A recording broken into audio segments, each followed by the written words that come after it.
chicos, ¿cómo están? Espero que muy bien. Pues hoy les vengo a traer un tema muy simple que les va a servir muy bien en lo que es la historia clínica, que es el estado mental. Y esto es importante porque, ¿cómo sabemos si alguien está con un estado mental adecuado? Primero hay que preguntarnos ¿qué es el examen mental? El examen mental lo podemos poner como un procedimiento en el que le vamos a evaluar las funciones mentales, viendo su conducta, evaluar su estado cualitativo, es decir, si está o no está, y los usos de rectos cognitivos emocionales, es decir, su inteligencia emocional. ¿Qué contiene un examen mental? Es importante saber que estamos evaluando las funciones mentales. Eso significa que vamos a evaluar el estado de alerta, las funciones cognitivas, emocionales, las ejecutivas, las respuestas fisiológicas, la conducta y el contenido del pensamiento. Estas serían las funciones mentales. ¿Cómo podemos acordarnos siempre de cuáles son las funciones mentales que existen? Bueno, pues hubo una vez una amiga que me dijo de una mnemotecnia muy buena que yo les recomiendo, que es Olmeca. Olmeca significa O de orientación, L de lenguaje, M de memoria, C de cálculo y A de atención. O bien podemos tener estas que tenemos en naranja, que es en estado de alerta, atención, habla, hábitos externos, actitud, lenguaje, memoria, psicomotricidad, percepción y praxias, que vamos a verlas. ¿Qué es el estado de alerta y cómo se evalúa? Bueno, el estado de alerta es importante, es lo primero que tenemos que ver en el paciente. ¿Por qué? Porque es el proceso en el que está uno en conocimiento de sí mismo y de su entorno. Es decir, que está consciente. ¿Cómo le evaluamos a alguien que está consciente? Pues con la escala de Glasgow. Tenemos luego las alteraciones de la conciencia. Súper importante porque así vamos a poner en una clasificación al paciente. Lo vamos a poner en cualquiera de estas cuatro. Bueno, serían 5 contando el consciente o de vigilia. Pero estas son las 4 alteraciones que vemos de la conciencia. La primera es la letargia o somnolencia. Es decir, está despierto, pero está desorientado en tiempo, persona o lugar.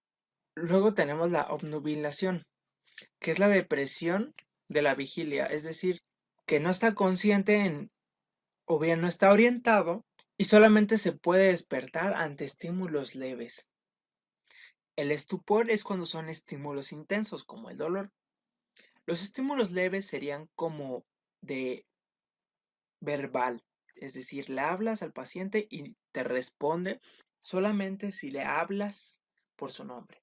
En coma sería cuando no hay ningún estímulo que haga que se despierte, a diferencia del sueño, que con cualquier estímulo hace que se despierte. La anatomía de la conciencia es importante porque incluye dos estructuras, que sería la corteza cerebral y el sistema activador reticular ascendente, o bien SARA. ¿De qué se conforma el SARA?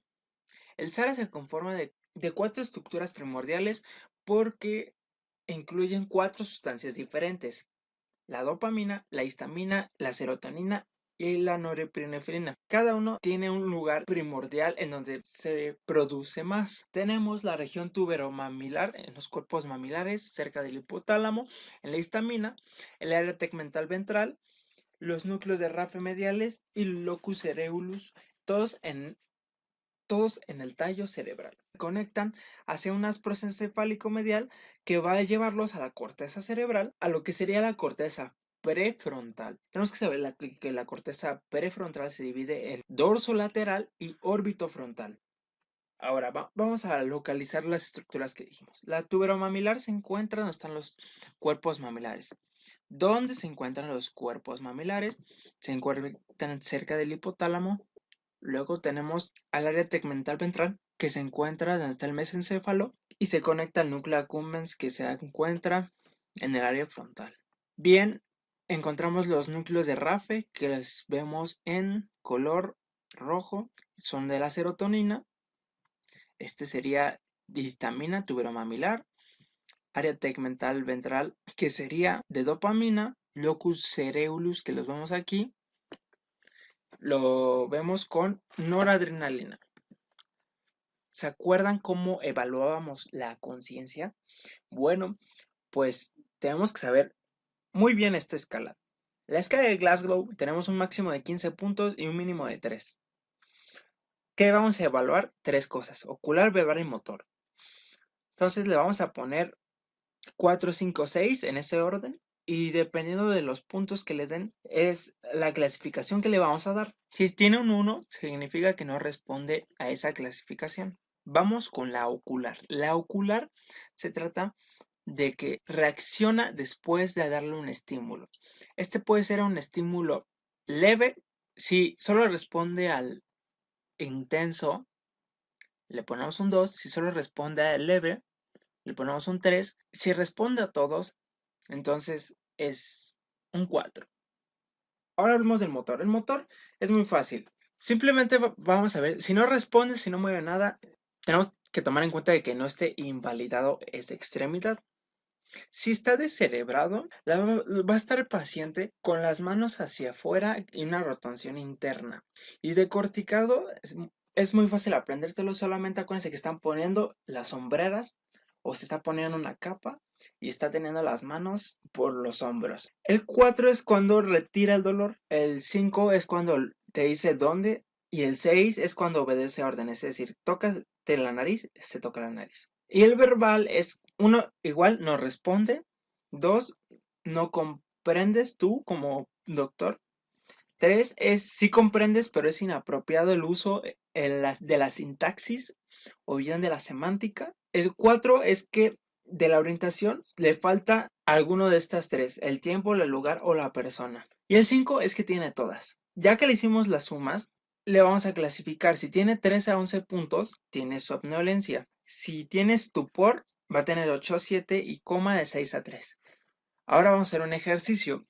Digamos que viene un paciente, habla, pero no se le entiende. Tiene las manos como en capa, es decir, que las tiene como en sus hombros hacia adentro, y sus ojos solamente responden cuando lo tocas, y sus ojos solamente se mueven cuando le haces un estímulo doloroso.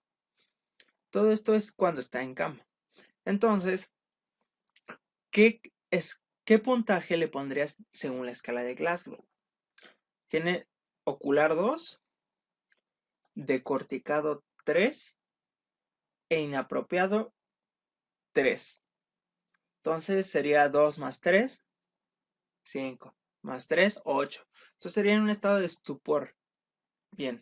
Ahora, ¿qué es el síndrome confusional o delirium? Es muy importante porque no todo el tiempo podemos poner a todos los pacientes con delirium. Tiene que haber unos criterios específicos. Y el primero es el más importante: una alteración en la atención y en la conciencia. Luego tiene que estar en un periodo corto, es decir, tiene que ser agudo, en días o horas. Y fluctúa un poco durante el curso del día, pero tiene que iniciar súbitamente. C sería que se alteren otras funciones cognitivas, y el otro criterio sería de que tuviera un antecedente en la historia clínica, en la exploración física o pruebas de laboratorio que pruebe que hay una alteración fisiológica. Este no sería un criterio tan grande, usualmente no la podemos saber si no hacemos un buen anamnesis, pero en lo más importante son las primeras dos: que se altere la conciencia y la atención, y que sea agudo. Y ahora, ahí les voy una pregunta. Para ustedes, ¿qué es el lenguaje? ¿Cómo lo evalúan el lenguaje?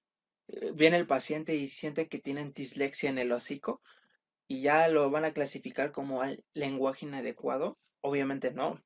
Primero tenemos que saber que el lenguaje es una capacidad para poder usar las palabras y poderlas presentarlas como una expresión de nuestros pensamientos y nuestras ideas. ¿Cómo vamos a evaluar el lenguaje? Se evalúa por 4 formas: si fluye, se comprende, se repite y nomina. Las alteraciones del lenguaje encontramos que son varias y tenemos que saber los términos muy bien, porque si no, puede que la clasifiquemos mal. La primera es una afasia, es un trastorno adquirido, a diferencia de la disfasia, que es un defecto congénito de desarrollo del lenguaje. Y la disatria tiene que ver con un trastorno motor del habla, es decir, con una afectación de la articulación del habla, como lo que sería la mandíbula, a diferencia de la disfonía, que es una alteración de una estructura, pero de las cuerdas vocales y no permite, ya sea por las cuerdas vocales o por los nervios que inervan las cuerdas vocales, que haya una adecuada expresión del lenguaje. Y las parafasias, que las podemos clasificar en fonémicas, verbales o bien neologismo, los podemos considerar como un trastorno que se caracteriza por la producción no intencionada de sílabas, palabras o frases durante el habla. Esto yo creo que muchas veces lo tienen los demás.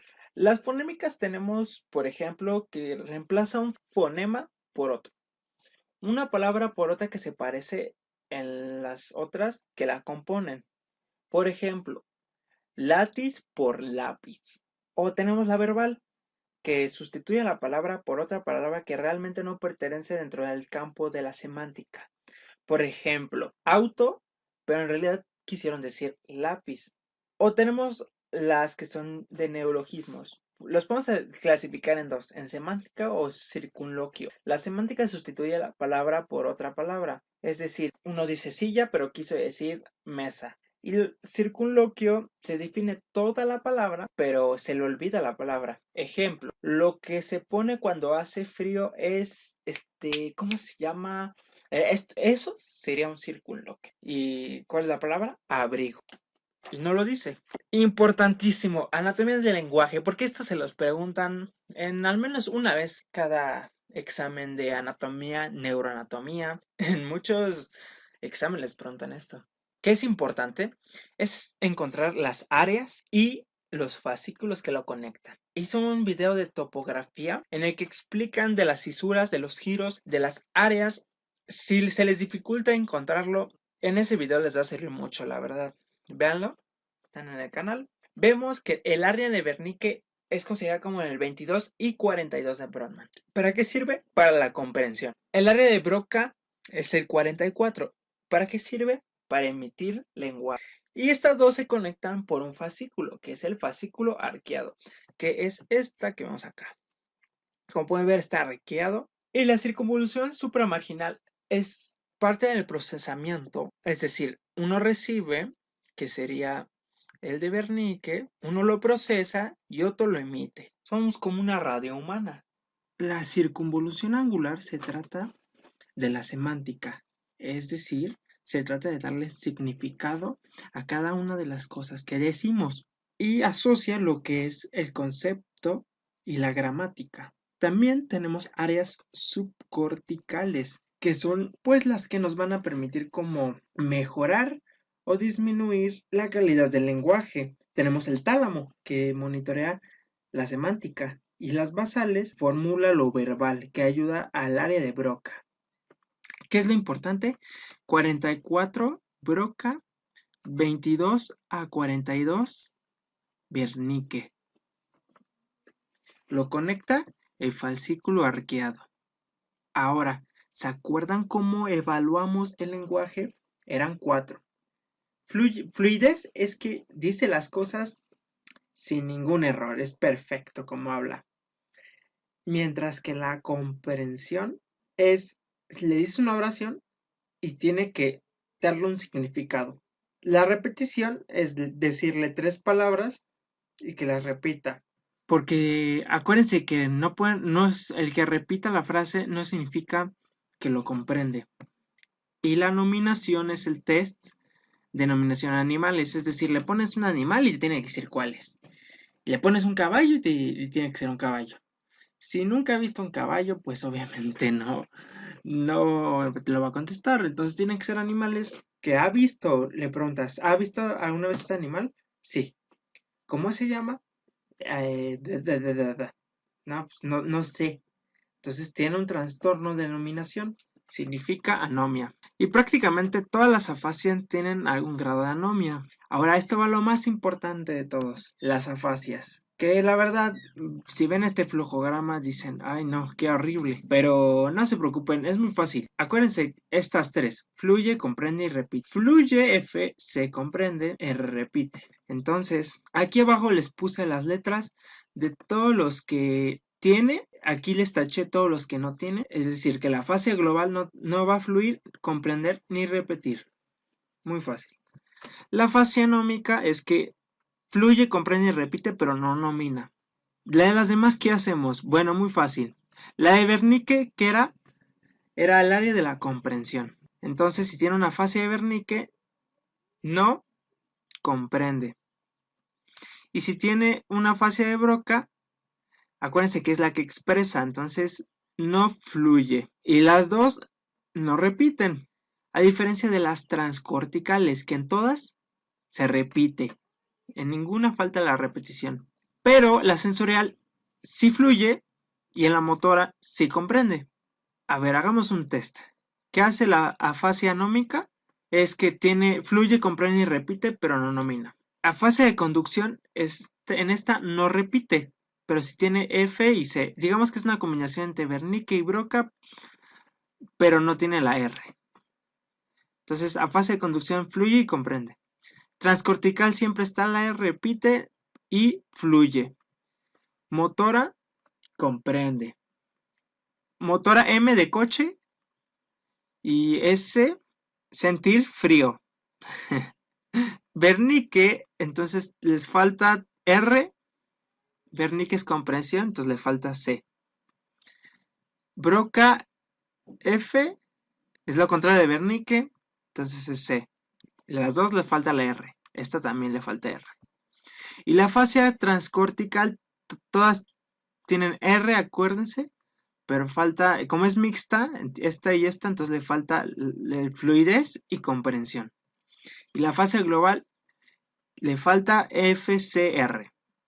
Ya si se quieren aprender el diagrama, pues es su problema. Yo ya les dije, si les hice más bolas, pues chequen el video, lo pueden regresar, la verdad, no sé cuál es el problema. Y bueno, pues creo que sería todo. La verdad, perdonen que esté muy largo, pero pues siempre le pueden aumentar la velocidad o adelantarle o verlo los martes y luego el miércoles. La verdad es que ustedes pueden organizar su tiempo y ver el video cuando quieran. Les tengo una noticia de que ya hay una página de Facebook para este canal que es SimulenMed.